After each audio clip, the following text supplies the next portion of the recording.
बिस्मिल्लाहिर्रहमानिर्रहीम। अस्सलाम वालेकुम। उम्मीद है आप सब लोग खैरियत से होंगे। आज हम लोग इनकम टैक्स का न्यूमेरिकल स्टार्ट करने जा रहे हैं। ऑलरेडी हमने सेकंड पोर्शन इसका मुकम्मल कर लिया हुआ है, जिसमें हमने टैक्स कैलकुलेट करना सीखा था, और वो लेक्चर आप प्लेलिस्ट पे जाके कैलकुलेशन ऑफ टैक्स पेएबल की प्लेलिस्ट में वो 3 लेक्चर्स देख सकते हैं, जिसमें हमने कैलकुलेशन ऑफ टैक्स सीखा और उसके बाद कंसेशंस को कैलकुलेट किया। डिस्क्रिप्शन में मैं लिंक भी दे दूंगा, आप वहां से भी चेक कर सकते हैं उन वीडियोस को। आज से हम लोग स्टार्ट करने जा रहे हैं कि इनकम को कैसे कैलकुलेट किया जाता है। हमने बारहा इस बात को डिस्कस किया हुआ है कि इनकम टैक्स वालों की नज़र में 5 तरह की होती है। Income from salary section 12, income from property section 15, income from business section 18, capital gain section 37 and income from other sources section 39। Now अब हम लोग इस इनकम को वन बाय वन कैलकुलेट करना सीखेंगे। तो न्यूमेरिकल स्टार्ट करने से पहले मैं आपको फॉर्मेट का एक ओवरव्यू बता दूं, देन फिर हम न्यूमेरिकल की तरफ आते हैं। फॉर्मेट का ओवरव्यू कुछ इस तरह से होगा। आपने सबसे ऊपर लिखना है जी नेम ऑफ टैक्स पेयर। जो भी आपको क्वेश्चन में नाम गिवन होगा टैक्स पेयर का, वो लिख लेंगे। टैक्स ईयर भी आपको क्वेश्चन में बताया होगा। जो भी टैक्स ईयर है, फर्ज करें टैक्स ईयर 2019 आपको बताया है तो आप लिख लेंगे 2019, या अगर टैक्स ईयर 2020 आपको बताया है तो टैक्स ईयर 2020 लिख लेंगे, या जो भी ईयर आपको गिवन है। और ये टैक्स ईयर खत्म कब हुआ था? नॉर्मल टैक्स ईयर होता है, और नॉर्मल टैक्स ईयर 30 जून को एंड होता है, तो आप लिखेंगे 36।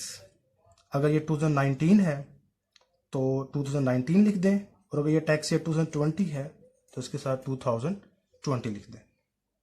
रेजिडेंशियल स्टेटस, हम लोग जो इनकम कैलकुलेट करने जा रहे हैं वो रेजिडेंट पर्सन की कैलकुलेट करने जा रहे हैं, तो उसका रेजिडेंशियल स्टेटस रेजिडेंट होगा। रेजिडेंट किसे कहते हैं और नॉन रेजिडेंट किसे कहते हैं, ये हमने डिटेल से एक लेक्चर में डिस्कस किया हुआ है, वो भी आप डिस्क्रिप्शन में वीडियो देख सकते हैं। और हम करने क्या जा रहे हैं, कंप्यूटेशन ऑफ टैक्सेबल इनकम। हम लोग टैक्सेबल इनकम कैलकुलेट करेंगे और उसके बाद एंड टैक्स पेएबल। पहले हम लोग इनकम कैलकुलेट करेंगे और उसके बाद उस इनकम पे हम लोग टैक्स कैलकुलेट करेंगे। जो ये टैक्स पेएबल वाला पोर्शन है, ये मैं आपको बता चुका कि हमने पढ़ लिया। अब हम इस फर्स्ट पोर्शन को करने जा रहे हैं, टैक्सेबल इनकम। ओके, ये फॉर्मेलिटी है, आपने हर क्वेश्चन के स्टार्ट में लिख देनी है। इसके बाद फॉर्मेट देखिएगा, स्केच है, 3 कॉलम है। एक कॉलम है आपके पास पर्टिकुलर्स का, और बाकी 2 कॉलम आपके पास रुपीस के हैं। पर्टिकुलर के कॉलम में आपने जो पॉइंट आपको गिवन है उसकी डिस्क्रिप्शन लिख देनी है। कि जो भी चीज़ आपको गिवन है, आगे हम डिस्कस करेंगे, वो डिस्क्रिप्शन एक लाइन में उसको लिख देना है। और अमाउंट्स के कॉलम में ऑब्वियसली आपने अमाउंट को लिखना है। अब 2 कॉलम है यहाँ पे। अब हम कैसे डिसाइड करेंगे कि इनर कॉलम में अमाउंट को लिखें या आउटर कॉलम में अमाउंट को लिखें? तो इसके लिए मैं कुछ बुनियादी चीज़ें आपको बता दूं। आपको टेक्स्ट में जो भी पॉइंट गिवन होगा, आप उसको मेन 3 कैटेगरीज में डिवाइड कर सकते हो। जब क्वेश्चन सॉल्व करें, आप क्वेश्चन को पढ़ें। क्वेश्चन को पढ़ के आपको पता चलेगा कि जितने पॉइंट्स भी आपको क्वेश्चन में गिवन है वो इन 3 में से किसी एक कैटेगरी में फॉल करते हैं।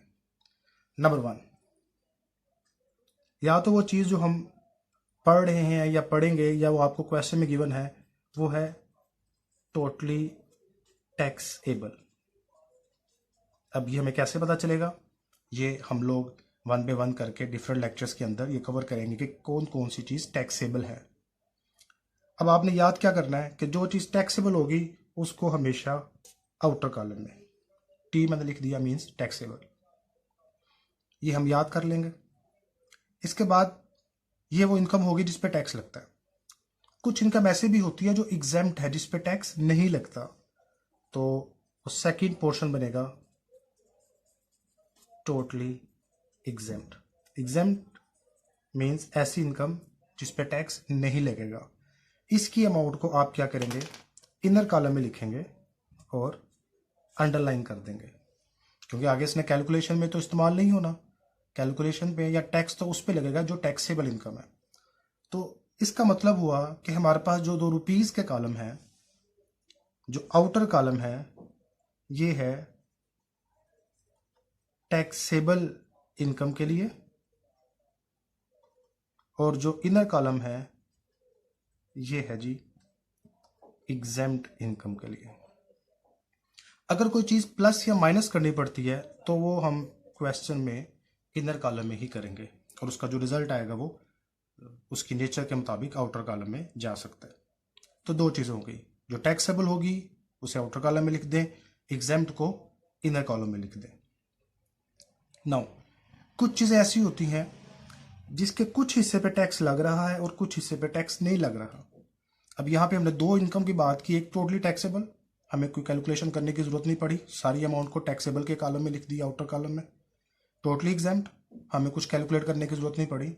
लेकिन कुछ चीज़ें होती हैं जी पार्शली टैक्सेबल, कुछ अमाउंट्स ऐसी होती हैं जिनके कुछ हिस्से पे टैक्स लगता है और कुछ हिस्से पे टैक्स नहीं लगता। अब पार्शली टैक्सेबल में आपको कैलकुलेशन करनी पड़ जाती है। उस कैलकुलेशन से आप देखते हैं कि क्या चीज़ एग्जेम्प्ट है और क्या चीज़ टैक्सेबल है, मींस कितनी अमाउंट एग्जेम्प्ट है और कितनी अमाउंट टैक्सेबल है। तो कैलकुलेशन करके हमारे पास जो अमाउंट्स आती हैं, अगर उसमें रूल के मुताबिक कोई अमाउंट एग्जेम्प्ट बनती है तो उसे इनर कॉलम में लिख लेंगे, और अगर कोई चीज़ रूल के मुताबिक अमाउंट टैक्सेबल बनती है तो उसे आउटर कॉलम में लिख देंगे। तो मेन ये 3 पॉइंट्स ही बनेंगे। जब हम इनकम कैलकुलेट करेंगे तो हमने इन 3 पॉइंट्स पे फोकस करना है। टैक्सेबल, इनको याद करना आसान रहेगा क्योंकि आपने नाम ही याद करना है। एग्जेम्प्ट में भी आप नाम याद कर रहे हो।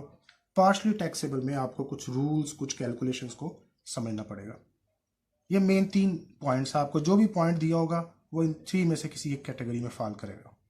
इसके अलावा पेपर पॉइंट ऑफ व्यू से बाज़ दफ़ा वो कुछ ऐसे पॉइंट्स पूछ लेता है जिनका इस साल, इस टैक्स ईयर में, जो टैक्स ईयर आप पढ़ रहे होते हैं उसमें कोई लिंक नहीं होता। तो पेपर में वो कंफ्यूज करने के लिए पॉइंट पूछ सकता है।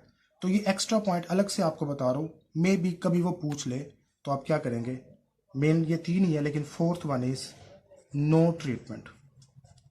हम उन पॉइंट्स को डिस्कस कर लेंगे जिनका इस साल में कोई ट्रीटमेंट नहीं हो रहा, टैक्स ईयर 2019 में या टैक्स ईयर 2020 में, क्योंकि करंटली हम इन 2 टैक्स ईयर्स को डिस्कस कर रहे हैं। क्योंकि कुछ स्टूडेंट्स 2019 के हवाले से पेपर देंगे और कुछ 2020 के हवाले से। तो अब नो ट्रीटमेंट को क्या करना है, इसे हम क्वेश्चन में नहीं लिखेंगे।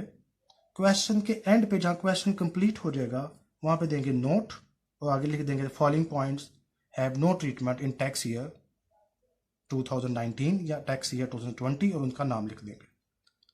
तो ये मैंने आपको एक फॉर्मेट का ओवरव्यू बताया। 3 कॉलम, एक पर 2 रुपीज़ का कॉलम जिसमें आप डिस्क्रिप्शन लिख देंगे, 2 कॉलम रुपीज़ के, इनर कॉलम एग्जेम्प्ट इनकम के लिए, आउटर कॉलम टैक्सेबल इनकम के लिए, और अगर कुछ प्लस या माइनस होना है तो वो भी आपने इनर कॉलम में करना है। इसके अलावा आपको जिस पे फोकस करना पड़ेगा वो पार्शली टैक्सेबल के पॉइंट्स होंगे, क्योंकि उसमें आपको कैलकुलेशन करनी पड़ती है, तो कुछ रूल्स को याद करना पड़ेगा। बहरहाल ये एक ओवरव्यू मैंने आपको बता दिया कि किस तरीके से फॉर्मेट का ये स्केच बनेगा। नाउ हम इनकम फ्रॉम सैलरी स्टार्ट करने जा रहे हैं। 5 हेड्स हैं, 1 बाय 1 हम इसको स्टार्ट करेंगे, और ज़्यादा टाइम, ज़्यादा लेक्चर हमारे सैलरी पोर्शन पे लगेंगे, क्योंकि सैलरी पर्सन की कैलकुलेशन हमारे सिलेबस का मेन हिस्सा है। ओके, तो स्टार्ट करते हैं जी। हेडिंग देंगे income from salary, section 12। Income from salary section 12। मैं कुछ पॉइंट्स लिख रहा हूं, ये पॉइंट्स जब भी आएंगे आपने इन्हें टैक्सेबल कर देना है। Basic salary, bonus, commission, dearness allowance, overseas allowance, and last one is cost of living allowance। Okay, ये सारे टैक्सेबल हैं। अब हमें फौरन पता चल जाएगा ये टैक्सेबल है, मीन्स इन सब की अमाउंट्स को हम कहाँ लिखेंगे, आउटर कॉलम में। That's it. अब देखिए इंतहाई सिंपल काम हो गया। यहां से एक चीज का हमें पता चला कि पेपर में उसने ये नहीं पूछना what is basic salary, what is commission, what is DNS allowance. Paper में पॉइंट दिया होगा, हमें उस पॉइंट के ट्रीटमेंट का पता होना चाहिए। लेकिन ऑब्वियसली हम लोग लॉजिक्स को भी और इसके मीनिंग्स को भी डिस्कस करेंगे ताकि हमें याद करने में आसानी हो। लेकिन बहरहाल पेपर में वो ये नहीं पूछेगा कि डीएनएस अलाउंस किसे कहते हैं। पेपर में लिखा होगा डीएनएस अलाउंस ₹10,000 और आपने इसका ट्रीटमेंट कर देना। चले वन बाय वन इसको देख लेते हैं जल्दी से। बेसिक सैलरी आपकी सर्विसेज का जो असल मुआवजा है, कंसिडरेशन, समथिंग इन रिटर्न, उसे बेसिक सैलरी कहा जाता है।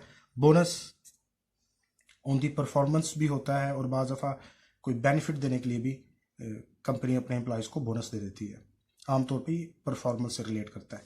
कमीशन आमतौर पे सेल्स डिपार्टमेंट के साथ लिंक होता है कि जितनी ज़्यादा सेल करेंगे उतनी आपकी कमीशन ज़्यादा होगी। डीएनएस अलाउंस, महंगाई अलाउंस, जब कंट्री में इन्फ्लेशन वगैरह ज़्यादा होती है तो जो वेल एस्टेब्लिश्ड कंपनीज हैं वो अपने एम्प्लॉयज़ को कंपनसेट करने के लिए डीएनएस अलाउंस पे करती हैं। ओवरसीज अलाउंस, ओवरसीज समुंदर पार कंपनी की एक ब्रांच पाकिस्तान में है, एक ब्रांच फॉरेन कंट्री में है, आपकी ट्रांसफ़र पाकिस्तानी ब्रांच से ओवरसीज़ ब्रांच में हो जाती है तो आपको उसका अलाउंस मिलेगा जिसे हम बोलेंगे ओवरसीज़ अलाउंस। और इसके बाद है जी cost of living allowance. Cost of living मसारिफ ज़िंदगी, नेसेसिटीज़, बुनियादी ज़रूरियात। कॉस्ट ऑफ लिविंग अलाउंस भी जो वेल डेवलप कंपनीज हैं, जो एस्टेब्लिश कंपनीज हैं, वो अपने एम्प्लॉयज़ को पे करती हैं। इसका ताल्लुक सीपीआई के साथ होता है, कंज्यूमर प्राइस इंडेक्स के साथ। इसकी बेस पे कॉस्ट ऑफ लिविंग की अमाउंट डिसाइड होती है। लेकिन बहरहाल अगर आपको ये गिवन होगा तो आपने इसको टैक्सेबल कर देना। ओके, यहाँ पे एक और पॉइंट जो हमें रखें, ये आपका मैंने स्टार्टिंग बताया। इंशाल्लाह नेक्स्ट लेक्चर में मैं आपको बेनिफिट्स और सहूलियात की बात करूँगा आपके साथ कि अगर कंपनी की तरफ से एम्प्लॉय को अकोमोडेशन की फैसिलिटी मिले, कन्वेंस की फैसिलिटी मिले, या मेडिकल की फैसिलिटी मिले, या और डिफरेंट फैसिलिटीज़ मिले तो उन पे कैसे टैक्स लगता है। तो ये थोड़ा स्टार्टिंग था, ये मैंने आपको थोड़ा सा बता दिया। यहाँ पे एक चीज़ का ख्याल रखिएगा, यहाँ पे हमने अक्सर चीज़ों के साथ लफ्ज़ यूज़ करेंगे अलाउंस, और अलाउंस से मुराद है कंपनी आपको ये कैश में पे कर रही है। और जिसके साथ पेपर पॉइंट उसे याद कर लें कि जिसके साथ भी अलाउंस आएगा आपने उसे टैक्सेबल कर देना है। जिसके साथ भी अलाउंस आएगा उसे टैक्सेबल करेंगे। दो के अलावा मेडिकल अलाउंस और स्पेशल अलाउंस, इन्हें टैक्सेबल नहीं करेंगे। बाकी जिसके साथ भी अलाउंस आ जाएगा आपने इसे टैक्सेबल करना है। हम आगे जाकर इसको डिटेल से पढ़ेंगे, बस ये एग्जाम पॉइंट से आपको टिप दी है। मेडिकल अलाउंस आएगा टैक्सेबल नहीं करेंगे, क्या करेंगे हम आगे जाके पढ़ेंगे। स्पेशल अलाउंस आएगा टैक्सेबल नहीं करेंगे, क्या करना है आगे जाके पढ़ेंगे। लेकिन अगर इन दोनों के अलावा किसी और के साथ अलाउंस है तो एग्जाम टिप ये है कि आप उसे क्या कर देंगे, टैक्सेबल। मतलब कंपनी आपको जो कैश में पे कर रही है वो टैक्सेबल होगा।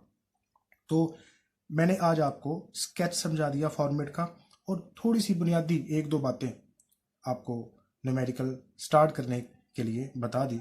अब नेक्स्ट लेक्चर से हम लोग सहूलियात पे टैक्स लगने की बात करेंगे। कंपनी अपने एम्प्लॉयज़ को सहूलियात दे, फैसिलिटीज़ दे, तो उस पर कैसे टैक्स लगता है। उम्मीद है आपको समझ आ चुकी होगी। अपना ख्याल रखिएगा। अल्लाह हाफिज़।